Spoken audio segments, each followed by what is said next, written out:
Welcome to English in a Minute. Here's a phrase that is not praise. Backseat driver. Listen to these two people talk about driving. Adam's mother made him so nervous every time he took her to the store. You're not kidding. She would tell him where to turn, how fast to go, and which road to take. She was such a backseat driver. Where does this phrase come from? When cars were first invented, rich owners would often ride in the back seat. They would tell their drivers where to go and how to drive. Now, when someone is a backseat driver, he is interfering, and it's considered to be bad behavior. And that's English in a Minute. Welcome to English in a Minute. When you hear this saying, it might make you think about dogs. Barking up the wrong tree. Dogs bark. But are these two friends talking about dogs or people? Did you hear that Sam is trying to get a raise from his supervisor? Yes, he's barking up the wrong tree.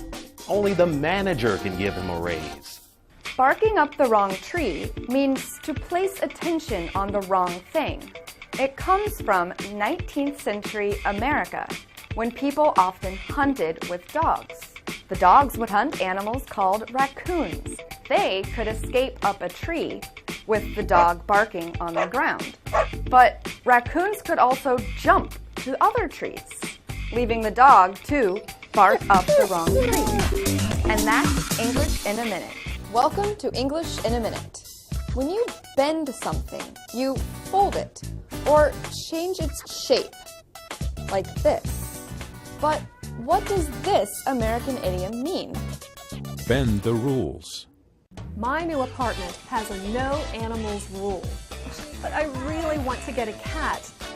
What do you think? Do you think I can bend the rules and get one? That's not bending the rules. That's straight up breaking the rules. If you get a cat, you could be kicked out. If you really want a pet, start with a fish. When you bend the rules, you are not exactly following them, but you're not breaking the rules either. So, if you are thinking about bending the rules, you should consider the end result. And that's English in a Minute. Welcome to English in a Minute. Maybe you have heard this phrase in American English. Blow off steam. Sounds like someone might have a problem. Let's listen. Please forgive me for yelling at you.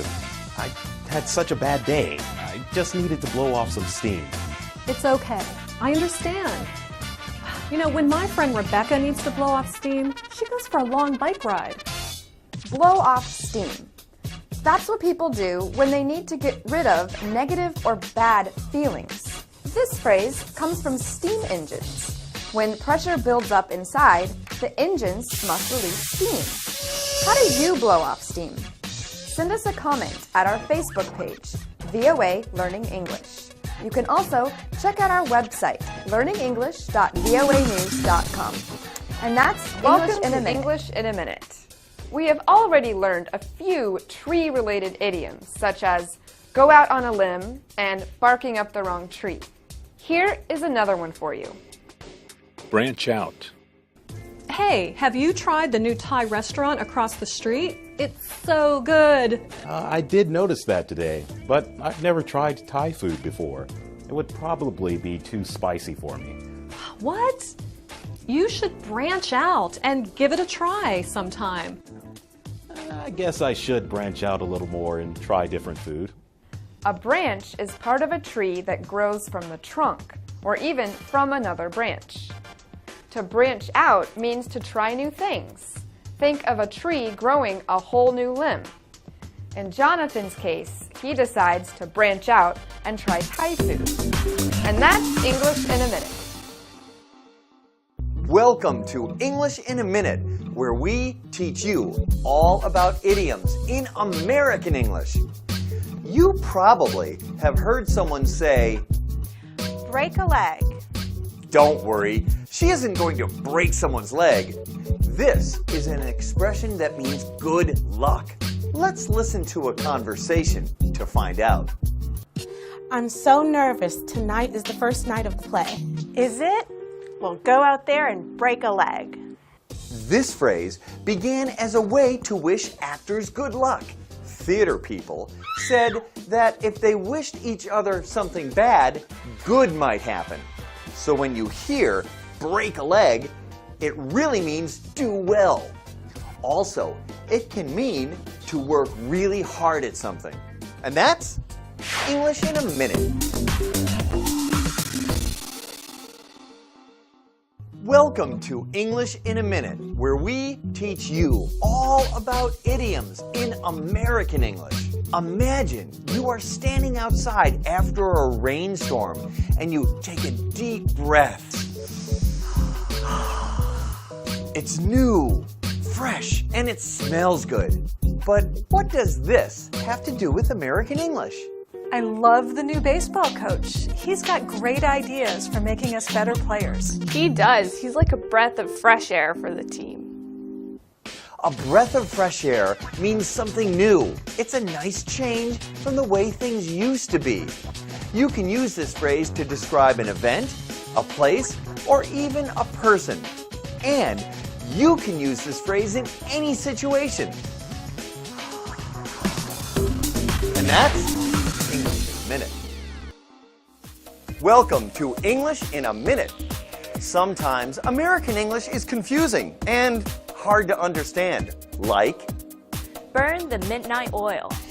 everybody knows Americans burn a lot of oil. But is there a special oil that they burn in the middle of the night? I have a big exam tomorrow. Are you prepared? No, not at all. I have to burn the midnight oil. I need to do well on this exam.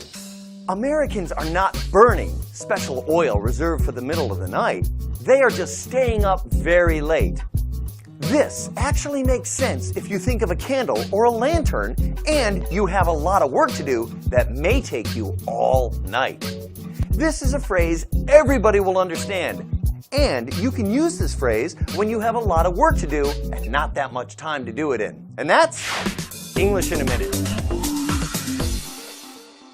Welcome to English in a Minute. If you have heard American English, maybe you've heard this phrase. Burned out? Does this mean something was on fire and is now out? Or maybe it means totally tired. See if you can tell. Listen. Sarah got so burned out, spending so much time volunteering at the hospital. She's really going to need a vacation. Totally. Burned out means you are very tired. It means you have lost interest in something. That is because you have done too much of the same thing. It is like a light bulb that has stopped shining because all of its energy is used up inside.